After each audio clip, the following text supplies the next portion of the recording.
ultimate exploitation of women, says the great fill in the blank. Was it Mother Teresa, one of the famous Catholic popes, or maybe our current president, Donald Trump? It was none of these people, however. You will be surprised to hear that it was none other than one of the first feminists of America, the great Alice Paul. Feminism has been around in this country since it was established, but it wasn't until the early 20th century that it came to the forefront, and it is still very prevalent today.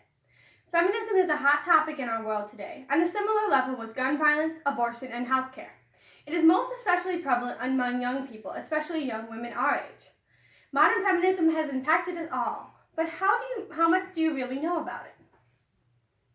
I don't claim to be an expert on feminism, but I'm an 18-year-old woman who is told by the media and the world that feminism should be my belief system, and after much research, I choose to defy it. And this is why. Feminism can be defined as the advocacy of women's rights on the basis of equality of the sexes. Although this is a thoroughly sound statement, there are a few holes that society uses to push its agenda. Women's rights has come to mean birth control, and equality of the sexes has come to mean that both sexes are considered the same. Today we'll explore the problems, causes, and solutions to the hijacking of the feminist movement. Now that I've explained what will be discussed, here are the main problems of modern feminism. Modern feminism supports abortion and the destruction of males. Modern feminism supports abortion, while prior feminism didn't. To allow or not to allow abortion has been a raging issue since Roe v. Wade. But little do many know that the first feminists were actually pro-life. In pro-life feminism yesterday and today, it supports this logic. What most people think of feminism is akin to this logic. Quote, can women's equality be assured without legal access to abortion? End quote. This question is central to the abortion debate. As Zeidler points out in his article, since the mid-1980s, progressive scholars like Ruth Bader Ginsburg and Reva Seibel have argued that equal protection claims would provide a more, quote, compelling justification for abortion rights than the rationale set forth in Roe v. Wade, end quote. Another problem is that modern feminism focuses more on the destruction of males than the uplifting of females. We hold these truths to be self-evident that all men and women are created equal, proclaimed the Prussian at the famous Seneca Fall Convention, one of the first official gatherings of feminist women. This statement has been twisted and distorted in ways that the first feminist movement couldn't even imagine. Professor Goldman at Stanford explained, quote, at the time, it seemed clear to me that any between-sex differences in thinking abilities were due to socialization practices, bias, and prejudice. But after reviewing a pile of journal articles, I changed my mind. Over the past 15 years or so, there were found inherent differences in how men and women's brains are wired and how they work. With this new information, I believe that we should identify and accept these prevalent differences between men and women and acknowledge their different but beautiful characteristics. With these problems in mind, we should examine the causes of the corruption of feminism, including the pollution by a few original feminists and the apparent liberation of women. The pollution by a few feminists of original ideas of the party made their way into the saga of feminism. In 1973, a prominent feminist named Sarah Weddington addressed the inequality women in the workplace face when they get pregnant. Instead of looking at the problem and addressing it by demanding equal rights for pregnant women, Weddington insisted that the problem could be solved by annihilating the child.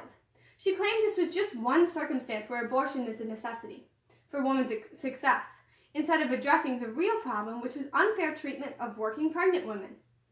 Along with this growing belief, at the end of the 20th century, abortion and birth control were told that they would liberate women, as why the study of early women's rights movement explains.